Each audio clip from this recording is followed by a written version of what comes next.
കരുവന്നൂർ സഹകരണ ബാങ്ക് ക്രമക്കേട് കേസിൽ രണ്ടാം കുറ്റപത്രം ഉടൻ സമർപ്പിക്കാൻ ഇഡിയുടെ നീക്കം.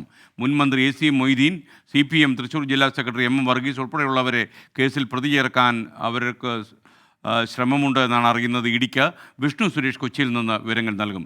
വിഷ്ണു, വിവരങ്ങൾ. കരുവന്നൂർ സഹകരണ ബാങ്ക് തട്ടിപ്പുമായി ബന്ധപ്പെട്ട് ഇഡി വീണ്ടും പിടിമുറുക്കുന്നു എന്നുള്ളതാണ് ലഭിക്കുന്ന സൂചന. ഇന്നലെ ഇഡി CPM ഉൾപ്പെടെ സ്വത്ത് കണ്ടുകെട്ടിയിരുന്നു. ഇതാദ്യമായാണ് ഇത്തരത്തിലൊരു നടപടി ഇഡിയുടെ ഭാഗത്ത് ഉണ്ടാകുന്നത്.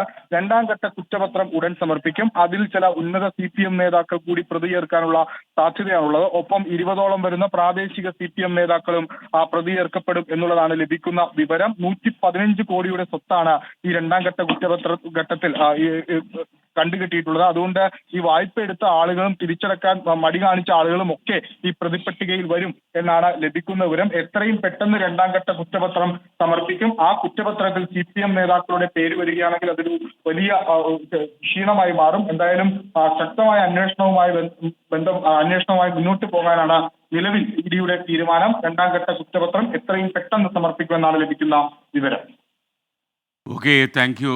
വിഷ്ണു സുരേഷാണ് വിവരങ്ങൾ നൽകിയത്. അരുൺ മുട്ടടയുടെ ഒരു ഉപദേശമുണ്ട്, നല്ല കാര്യമാണ്. ഹോട്ടലിൽ പാഴ്സൽ വാങ്ങാൻ പോകുമ്പോൾ കറികൾ ഉൾപ്പെടെ ചൂടുള്ള ഭക്ഷണ പദാർത്ഥങ്ങൾ പ്ലാസ്റ്റിക് കവറിൽ നിങ്ങൾ വാങ്ങരുത്. ചൂടുള്ള ഭക്ഷണ പദാർത്ഥങ്ങൾ പ്ലാസ്റ്റിക്കുമായി ഉരുകി ആരോഗ്യ പ്രശ്നങ്ങൾ ഉണ്ടാക്കുമെന്നാണ് അരുണിൻ്റെ ഉപദേശം. നമുക്ക് കേൾക്കാവുന്ന ഒരു ഉപദേശമാണ്. മിക്കവാറും ആൾക്കാർ അത് ചെയ്യുന്ന കാര്യമാണ്.